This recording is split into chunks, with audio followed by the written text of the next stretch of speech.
Welcome to I news. BRS నుంచి suspend అయిన మాజీ ఎమ్మెల్సీ కవితకు కోలుకోలేని దెబ్బ తగిలింది. తాను ఒకటి తెలిస్తే దైవం మరొకటి తలిచింది అన్నట్లు తయారైంది పరిస్థితి. అంచనాలన్నీ తలకిందులయ్యాయి. ఆపద సమయంలో ఆదుకుంటారనుకున్న వారు హ్యాండ్ ఇచ్చారు. దీంతో కక్కలేక మింగలేక సతమతమవుతున్నారు. ఒకదాని మీద ఒకటిగా ఎదురు దెబ్బలు తగులుతూ ఉండటంతో దిక్కుతోచని స్థితికి వెళ్లిపోయారు. రాష్ట్ర రాజకీయాల్లో చక్రం తిప్పుదామనుకునే స్థాయి నుంచి కనీసం ఓ రాజకీయ పార్టీ పెట్టలేని నిస్సహాయ స్థితికి కవిత చేరుకున్నారు.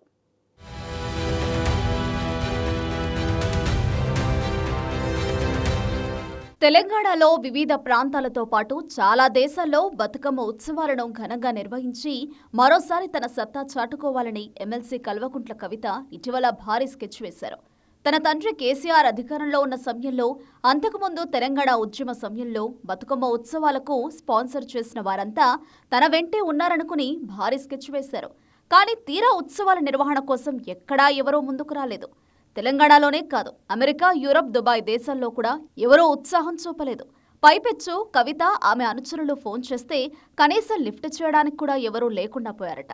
దీంతో ఖర్చంతా సొంతంగానే భరించి ఈవెంట్ మేనేజర్ల సహకారంతో కార్యక్రమాలు జరుపుకోవాల్సి వచ్చిందని సమాచారం. తూతూ మంత్రంగా బతుకమ్మ వేడుకలు నిర్వహించి చేతులు దులుపుకుంటూ స్వదేశానికి వచ్చేశారు. ఇదొక్కటే కాదు, బీఆర్ఎస్ పార్టీ ముఖ్య నాయకులపై బహిరంగ విమర్శలు చేసి పార్టీ నుంచి బయటకొచ్చిన తర్వాత కవిత వేసిన ప్లాన్లన్నీ అట్టఫ్లాప్ అయ్యాయి. తనను సస్పెండ్ చేస్తే పార్టీలో పెద్ద భూకంపం వస్తుందని, చీలిక అనివార్యమని కవిత అంచనా వేశారు. మహిళా నాయకురాలైన తనను బయటకు పంపితే విపరీతమైన సానుభూతి వస్తుందని, అది బీఆర్ఎస్ పార్టీని అతలాకుతలం చేస్తుందని అనుకున్నారు.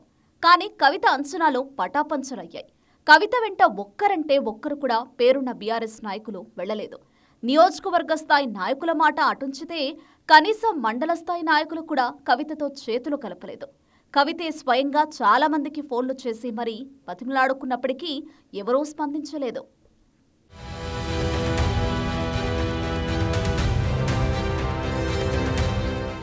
తాను ఎంపీగా, ఎమ్మెల్సీగా ప్రాతినిధ్యం వహించిన నిజామాబాద్ జిల్లా మీద కవిత గంపెడాసలు పెట్టుకున్నారు. కేసీఆర్ ముఖ్యమంత్రిగా ఉన్నప్పుడు, తాను ప్రజాప్రతినిధిగా వెలుగు వెలిగినప్పుడు తన వద్ద పనులు చేయించుకున్నవారు, పదవులు పొందినవారు, ఆర్థికంగా లాభపడినవారు చాలామంది తన వెంట వస్తారని కవిత భావించారు.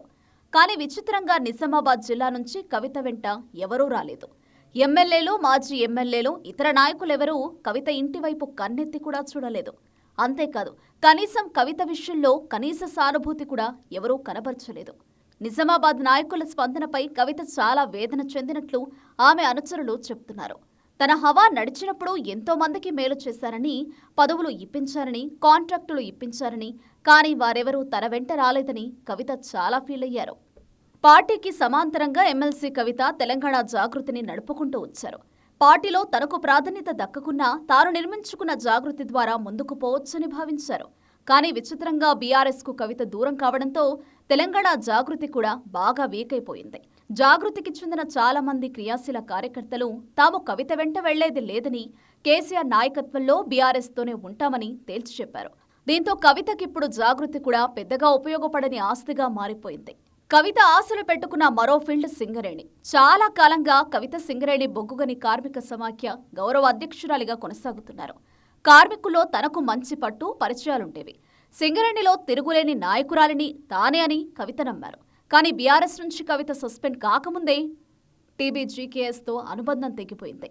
కవిత స్థానంలో మాజీ మంత్రి కొప్పుల ఈశ్వర్ టీబీజీకేఎస్ బాధ్యతలు తీసుకున్నారు. దీంతో కవిత మరో యూనియన్ను వెతుక్కోవాల్సి వచ్చింది. సింగరేణిలో కూడా కవిత తన పట్టు కోల్పోవాల్సి వచ్చింది. సామాజిక తెలంగాణ పేరుతో, బీసీలకు రిజర్వేషన్ల పేరుతో కవిత ప్రత్యామ్నాయ రాజకీయాలకు తెరలేపారు.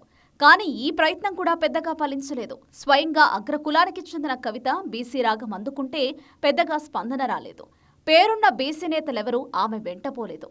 కవిత బీఆర్ఎస్లో ఉన్నంతకాలం ఆ పార్టీకి అనుకూలంగా ఉన్న బీసీ నాయకులు ఆమె వెంట నడిచారు. సమావేశాలకు హాజరయ్యారు. కానీ బీఆర్ఎస్ నుంచి వెళ్లిపోయాక కనీసం ఆమె ఫోన్ ఎత్తడం కూడా మానేశారు. ఇది కూడా కవితకు తీవ్ర కలతను మిగిల్చింది. ఇలా ఎటు చూసినా చీకటే కనిపించడంతో కవిత ఉక్కిరిబిక్కిరవుతున్నారు. భవిష్యత్తు అంధకారంగా కనిపిస్తోంది. తన వెంట నడిచేవారు ఎవరూ లేకపోవడంతో చివరికి పార్టీ పెట్టే ఆలోచనను కూడా తాత్కాలికంగా పక్కన పెట్టారు కవిత.